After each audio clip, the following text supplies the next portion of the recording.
Imagine a sound. Not a gunshot, but the crisp final click of a compact mirror closing. It's a sound of resignation, of a private assessment made. It's also in the world of the First Wives Club. A prelude to war. This 1996 film, directed by Hugh Wilson, from a screenplay by Robert Harling, arrived not with a whisper, but with a roar. A $105 million domestic box office roar, to be precise. It was a cultural event, but to label it merely a chick flick or a revenge comedy is to miss its intricate atmospheric craft and its deeply insightful, often melancholy, core. The project's genesis was unlikely.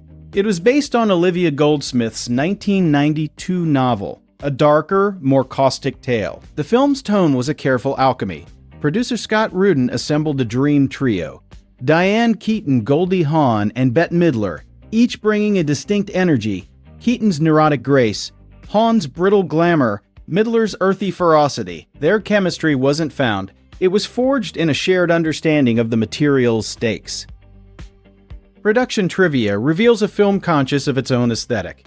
The iconic opening, a 1970s college graduation, filmed in soft, hazy nostalgia, was shot at Drew University. The costume design by Vioni V. Aldridge is a silent character study. Annie's muted, oversized layers, Brenda's fading Hollywood glitz, Elisa's razor-sharp, armored designer wear. Each outfit charts an emotional geography.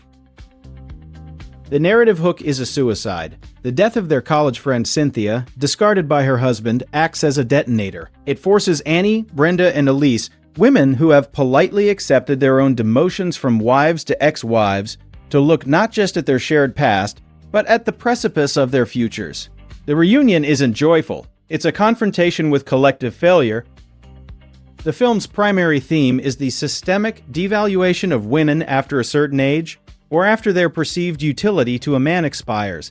The husband's a philandering car dealer, a duplicitous therapist, a lecherous movie mogul, don't see themselves as villains. They operate within a social contract they believe they have honored with money and status. The betrayal is so mundane, so bureaucratic, it's almost more painful than mustache-twirling malice. This leads us to the core analysis. The First Wives Club is less about revenge and more about reclamation. The famous plan to bankrupt their exes isn't born of sheer spite. It's a brutal course in corporate raiding, using the very financial systems that entrap them as their weapon. They aren't seeking to destroy lives, but to reclaim capital, both financial and emotional, that was unjustly seized. Notice the setting. This is a world of pristine, cold interiors. Minimalist apartments, sterile offices, art galleries. These spaces reflect the emotional sterility of the women's lives. Their rebellion is visually chaotic. The glorious vandalism of a penthouse, the crowded, vibrant office of their new foundation.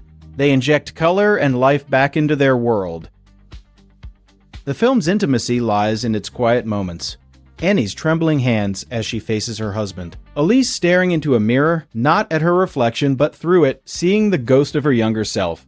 Brenda's devastation isn't in a scream, but in the way her body seems to deflate when she realizes her husband's new fiancé is a copy of her daughter. The comedy is a release valve for profound hurt. A crucial, often overlooked theme is the critique of the cool girl or the second wife patent. Shelley, the young mistress-turned-wife, is not a victor. She's the next product on the assembly line, already nervously eyeing her own expiration date. The film shrewdly argues that in this system, no woman truly wins. They merely occupy different stages of loss. The legendary finale, the trio singing "You Don't Own Me" on the balcony of the Pierre Hotel, transcends camp. It's a declaration of independence, staged as a high society spectacle. They reclaim the public gaze, transforming from objects of pity into agents of their own narrative. The song's choice is genius. A girl group anthem from the 60s, repurposed by women who have earned its message through bitter experience. Yet, the film's conclusion is satisfying not because of financial ruin inflicted, but because of futures built. The First Wives Fund is the ultimate act of reinvention. They channel their rage into a structure that protects others. Their solidarity, forged in fire, becomes their greatest asset. The First Wives Club endures because its anger is elegant, its grief is articulate, and its hope is hard-won.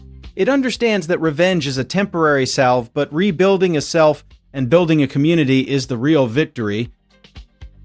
It is a film about the moment a woman stops seeing herself through her husband's eyes and through the eyes of her friends instead. It's about the terrifying, exhilarating project of starting over, not at the beginning, but from the middle, with all the scars, wisdom, and fury that implies. So, the next time you watch, listen beyond the laughs, hear the quiet click of that compact mirror. It's the sound of a door closing on an old life. And if you listen closely, in the silence that follows, you can hear the first, determined footsteps into a new one.